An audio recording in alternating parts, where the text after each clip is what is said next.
Hello and welcome back to my very messy desk. So this video is a little bit out of sequence in our scratch building rocketry series, but I had a job to do today where I needed to cut a tube for part of another project that I won't talk about too much, but it made me think, oh, perhaps I could just do a short video on tube cutting, because it's one of those things that you will just have to do at some point in rocketry when you get beyond building kits.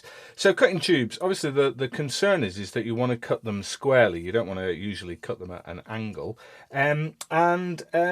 For Estes tubes, which we use a lot in model rocketry, Estes actually sell this kit, which is a set of these cutting rings or cutting guides, and they work by, you can separate each one, and this this side slides quite snugly onto the tube, and obviously you'll have measured to where you want to cut it. This side slides underneath, and it's sort of, when you squeeze them together, it kind of clamps it onto the tube so that it can't move. And then of course you've got a nice straight edge to work round with a craft knife.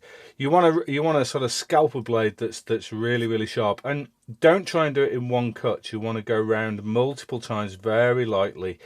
Just adding a bit patience is a virtue with this game, definitely.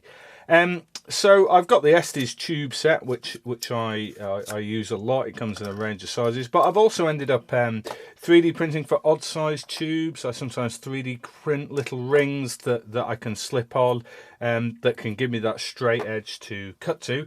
But actually, the tube I want to cut today, I haven't built a 3D printed ring for. I just thought I'd show you this. This is a quick and dirty method for getting an adjustable kind of cutting ring guide. So it's just a couple of hose clips, and in fact it's using the cheapest hose clips you can get that are more flexible and soft, are usually the best type, because they'll adhere, they'll conform around the tube quite well. You need to be very careful not to over tighten them, because you'll just crush your tube.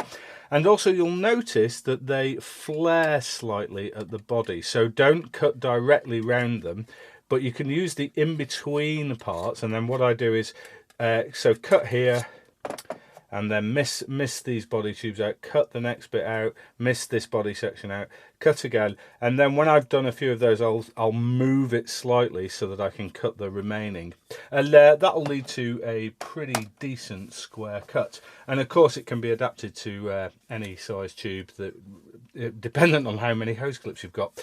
A tube this thickness, actually, you're actually getting into the realm where you might use a saw. But I'm going to just, instead of setting up a saw to do this cut, I'm just going to patiently go around with the craft knife. There we go. Thanks for watching.